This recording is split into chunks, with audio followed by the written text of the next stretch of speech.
Hi, welcome. Today we're going to be talking about, you could put it this way, mental agility. We're going to talk about mental agility as one of the skills of resilience in order to make you more resilient in whatever challenge you're facing.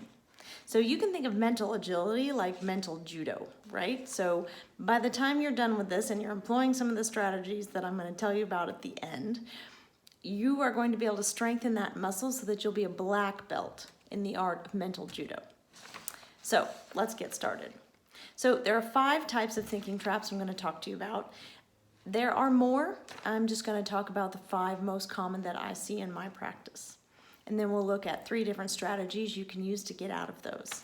So the first one is mind reading. And in mind reading, it is what it sounds like. You anticipate that people know what you're thinking, and you expect that you already know what they're thinking.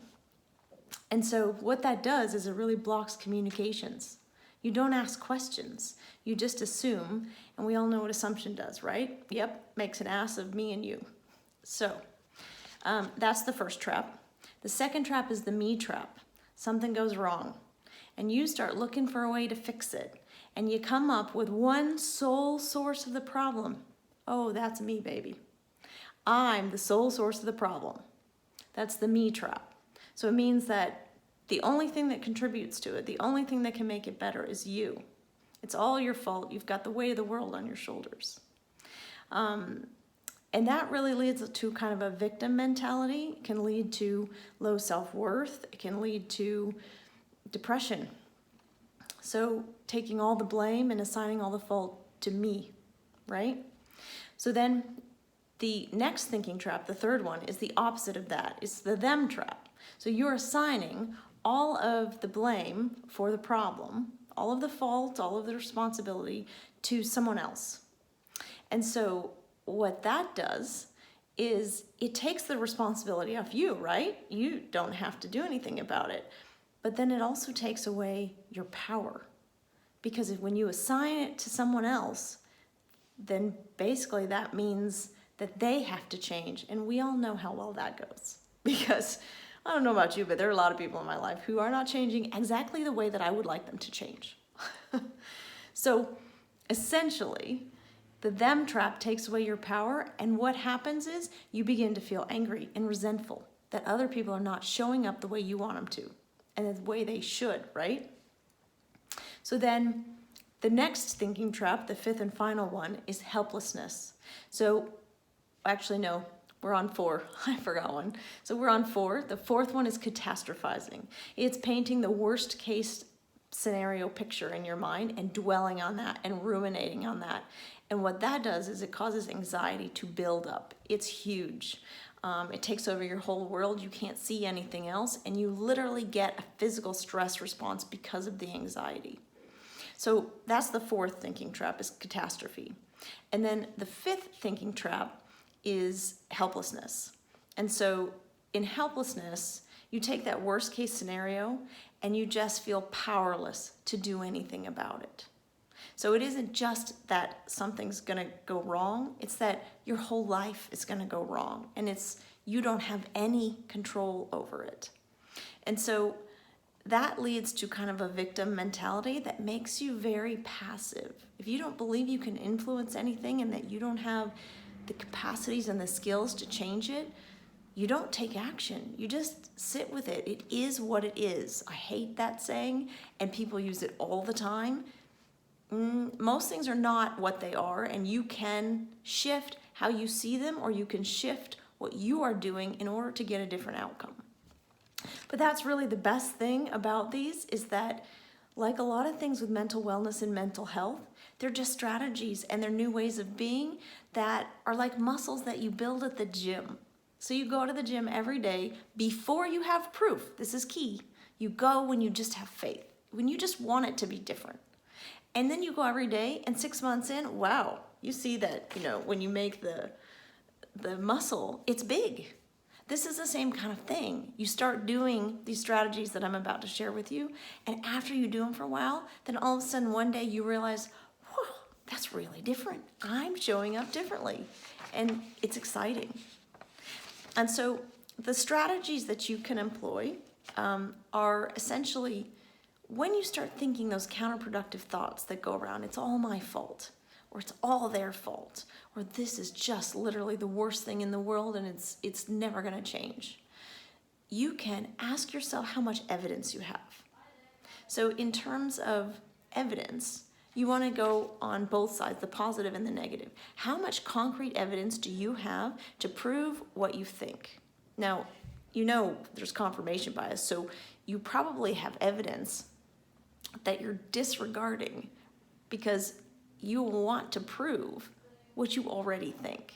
So the first part is, how much evidence do you have for the really negative things you're thinking? Do you have an email from your boss that actually says you're doing a crappy job? Did your friend actually say you are the worst friend I've ever had? Or are you interpreting and assuming and applying that in your mind? So that's the first thing, is to note that a lot of times you don't have really specific evidence. The second part of that is, do you have the contradictory evidence? Is your mind ignoring the email from your boss that actually said, hey, good job on this? Actually, maybe my boss does think I do a good job and does like me. And so, maybe you have, an interaction with a friend that you're ignoring, and you're just intent on believing that you're a bad friend because that's the way it feels. And so often that's what's driving the thoughts, is those emotions. But they are bi-directional, so when you change one or the other, it influences that. So that's very cool. So that's the first one, is gather evidence for. And then what you want to do with that evidence is make it big and make it real. So you know how you watch like a series sometimes, and or reading a book too, this works for me well, and it's kind of escapism and you fall into it. And when you come up to breathe and you get back into your life, those characters' lives in the book or the series are more real than your own. You feel almost disoriented, kind of, because things that happen to them kind of feel like they happen to you, or like you're in their world somehow. Well, that's essentially what you want to do with this evidence. You want to take it and make it so big and so real that that picture shoves out the negative mental picture that you've painted. So you only have room in your movie screen for one picture. So that's the first step, is evidence. So how much proof do you have for the bad evidence? Can you find contradictory evidence? And then how real and big can you make that contradictory evidence? Because really, if you have a 50% chance that the negative evidence is true, you also have a 50% chance that the positive is true. So when you think about it, which one serves you? Which one helps you move forward and believe in yourself? Because that's really all it comes down to. So the second strategy that we're going to talk about is reframe. And in reframe, essentially what you're going to do is identify your strengths. You faced a similar situation at some point in your life, and maybe it wasn't exactly the same, but it was a big challenge. There's no way that you've gotten this far in life without facing a challenge. And so what are the skills and the strengths and the competencies that you used in that situation or other situations that got you through it and got you to the good outcome? How are you going to use those skills to build yourself a better future now? And essentially what this does is it repositions you or reframes you from a victim to someone who is capable, someone who's going to take action, someone who is not passive, who has the ability to do something about this, even if it's only changing your perspective, to give yourself some emotional distance. So the second part of reframe is stopping the runaway train. Because how many times are you in the situation where, let's say it's at work, right? And you're afraid that your boss is upset with you. And then it starts to, go down this spiral of, oh God, he's mad, I'm gonna get fired. She doesn't like me anymore, I'm not gonna get promoted. And then from there, it translates to the financial piece. I'm never gonna make any money. I'm not gonna be able to buy the house I want. My partner's gonna leave me. If he leaves me or she leaves me, I'm not gonna have the baby that I want. And then all of a sudden, what started as your boss being mad at you now translates to the fact that you're never gonna be a mother or father. And so essentially, it's just noticing the loop that goes spiraling out of control and bringing that back and saying, hey, this is about work. So you're giving it some limits. So you're not helpless and the situation is limited. And then the third part of this, and I made some notes here, is to recognize, I mentioned this earlier, that there are positive possibilities, right? You can't say that you have a 50% chance of things going terribly if you can't admit that there's a 50% chance of the opposite. You aren't able to predict the future. And believe me, I really wish that we were. Yes, with my need for control and my love to know what's coming, I would really like that. But that's the reframe. So we went through evidence, we went through reframe. So just to summarize, that's identify your strengths, stop the runaway train, limit, the impact, and then recognize that you have a 50% chance of being a positive outcome as a negative outcome. So why don't you focus on the outcome that helps you? And the last part of the strategies, the third step, is planning. So in planning, what you want to do is bring it into the moment, right? So in terms of that catastrophizing, a lot of times when we go down that hole, we don't make it just about that situation, right? We said we are supposed to limit its influence in step 2 in reframing. This is kind of the same thing, meaning you're not planning for the worst case scenario 6 months from now. You're planning for the about to moment that's coming up next, that you're worried about, that you're anxious about. So what you can do is 2 things. You can look at the most likely scenario, and that's what you'll make your plan around. Because a lot of times in these thinking traps, catastrophizing, helplessness, even the me trap, and just as a side note, you can have several traps that are going on at the same time. So everything can be your fault, and it can be the worst case scenario, or you can be totally helpless to change how you're showing up. So you'll have 2 kind of simultaneously. But what you want to do is make the most likely scenario, right? You think your boss is mad at you at work. That's possible. It's also possible that they're not, and you're interpreting the behavior incorrectly. And they had a fight with their spouse, and so they come into work in a black mood, or they're worried about financial things. And so when you meet them in the corridor and they don't say anything about the project that you just turned in, it doesn't have anything to do with the fact that they don't like your project. It has to do with the fact that they're still stewing about whatever just happened. So essentially, what you can do is take that assumption or take the upcoming how-to scenario and bring it to the most likely. So the worst case, using the boss thing, is that, the boss metaphor, is that they hate you. They're gonna fire you, you're not gonna have your job. Best case is, you're gonna get a promotion, they actually love you.